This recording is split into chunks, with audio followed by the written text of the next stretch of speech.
नमस्कार ma'am. First of all तर congratulation. Thank you so much. Ma'am तुमचं नाव काय? रसिका पत्त्याने. तुम्ही प्रॉपर कुठलं? मी मुंबईची. मॅम मुंबईवरून एवढ्या दूर तुम्ही SSC साठी आलं, त्यामागे कारण काय?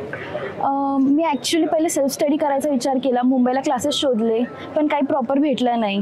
तर मग मी ऑनलाईन व्हिडिओज कॉन्टचे वगैरे बघायला लागली. त्यावेळी मी शुभम सरांचे व्हिडिओज बघितले.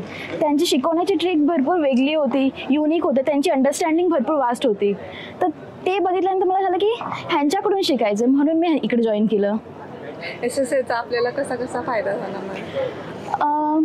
नॉर्मली कसं आहे ना, माणसं क्लिअर करतात एक्झाम, स्वतःहून पण करू शकतात. पण जो टाईम ड्युरेशन आहे ना, तो ह्यांच्या मेंटरशिपमुळे, फातिमा मॅम असून देत, शुभम सर असून देत किंवा यस सर, ह्यांच्या ट्रेनिंगमुळे आपण त्यांच्या अंडर ज्यावेळी ट्रेन होतो तर आपल्याला टाईम ड्युरेशन जो आहे एक्झाम क्लिअर करायचा तो भरपूर कमी होतो. मॅम तुमचे आई वडील काय करतात? माझे पप्पा बिझनेसमॅन आहेत. त्यांच्या स्वतःच्या जिम्स आहेत आणि जिम इक्विपमेंट्स मॅन्युफॅक्चरिंग करतात. आणि मम्मी हाऊस मेकर आहे. तुमचं कॉलेज कोणतं ma'am? Mulund college of commerce. Me bachelors in commerce केलं आहे. मॅम या ॲस्पिरंट सिलेक्शनच्या प्रवासात तुम्हाला कोणी आणि कशी साथ दिली?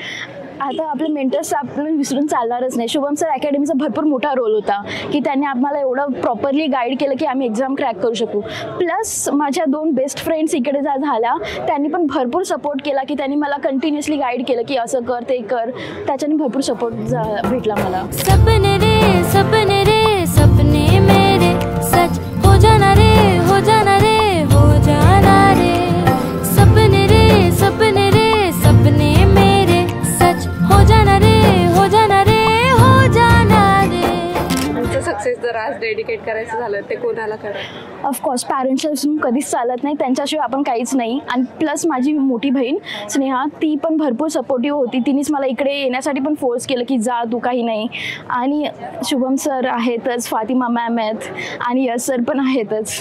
मुलींनी ॲक्च्युअलमध्ये स्वतः स्वावलंबी होऊन स्वतःचं काही ना काही कॉन्क्युअर केलं पाहिजे. Banking is the best sector, कारण बँकिंगमध्ये इक्वल अपॉर्च्युनिटीज भेटल्या जातात. असं नाही की मेल बायस्ड सोसायटी असते प्रायव्हेट सेक्टरमध्ये, पण बँकिंग सेक्टरमध्ये असं काही बघायला नाही भेटत. जर तुम्ही क्वालिफाईड आहात, तुमच्यामध्ये ती कॅपॅबिलिटी आहे, तर तुमचं सिलेक्शन होईलच. मराठी लोकांना तो वारसा भेटलेला आहे की आपल्याला मुलींना शिकवायला पाहिजे, त्यांना सपोर्ट केलं पाहिजे, त्यांना ग्रो करायला दिलं पाहिजे.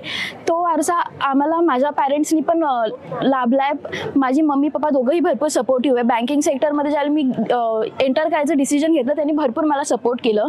सो मुलींना मी स्पेशली रिक्वेस्ट करेन की तुम्ही पण ट्राय करा. मॅम आता तुमची SBI क्लर्क झाली आहे, आता SBI PO देणार आहात. येस. तुम्ही कोणती जॉईन करा? SBI PO झालं तर ऑब्व्हियसली मी SBI PO चूज करेन. वन वर्ड SSC माझ्यासाठी ना फॉगलाईट आहे. फॉगलाईटचं काम कसं असतं की ज्यावेळी पूर्ण धुकं पडलेलं असतं त्यावेळी फॉगलाईट ऑन केली का आपल्याला सर्व क्लिअर दिसायला लागतं.